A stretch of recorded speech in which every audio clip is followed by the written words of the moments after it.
વડોદરાના પાદરા તાલુકાના મેઢાદ ગામમાં પૂર આવતા ખેડૂતોને ભારે નુકસાની વેઠવાનો વારો આવ્યો છે।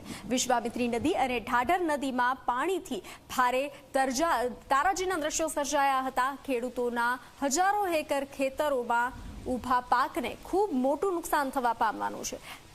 પાદરા જેમાં કપાસ દિવેલા તુવેરનો પાક ધોવાઈ જવા પામ્યો છે। 6 દિવસથી હજુ સુધી પૂરના પાણી ઓસર્યા નથી। પાદરા તાલુકાના મોઢાદ ગામના ખેડૂતોએ સરકાર પાસે યોગ્ય સર્વે કરી અને સહાયની માંગ કરી છે।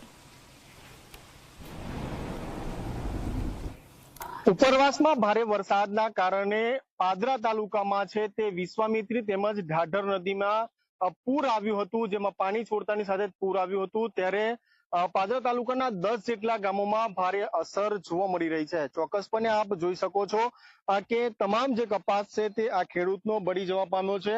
હાલ પણ 5 દિવસ વીતી ચૂક્યા, પરંતુ હજુ સુધી આ નદીનું જે પાણી છે, જે પૂર આવ્યું, પાણી ઓસર્યા નથી, જેને લઈને ખેડૂતોને પારાવાર મુશ્કેલી વેઠવી પડી રહી છે।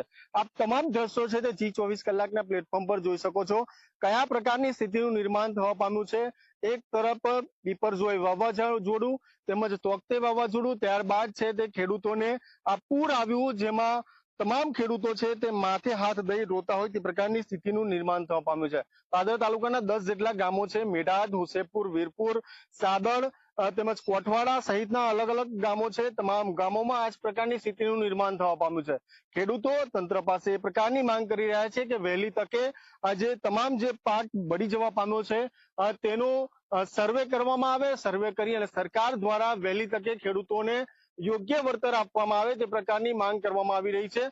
પરંતુ G24 કલાક હાલ ગ્રાઉન્ડ ઝીરો પર પહોંચ્યું છે। આપ સીધા જ આ દ્રશ્યો જોઈ શકો છો કે હાલ મારે પણ કયા પ્રકારનું પાણી છે। હું પણ જયારે ખેતરમાં પહોંચ્યો છું ત્યારે મારા ઘૂંટણ સમા પાણી છે તે ભરાઈ જવા પામ્યા છે। ત્યારે આપ સ્પષ્ટપણે દ્રશ્યો જોઈ અને અંદાજો લગાવી શકો છો કે કયા પ્રકારની સ્થિતિનું નિર્માણ થવા પામ્યું છે।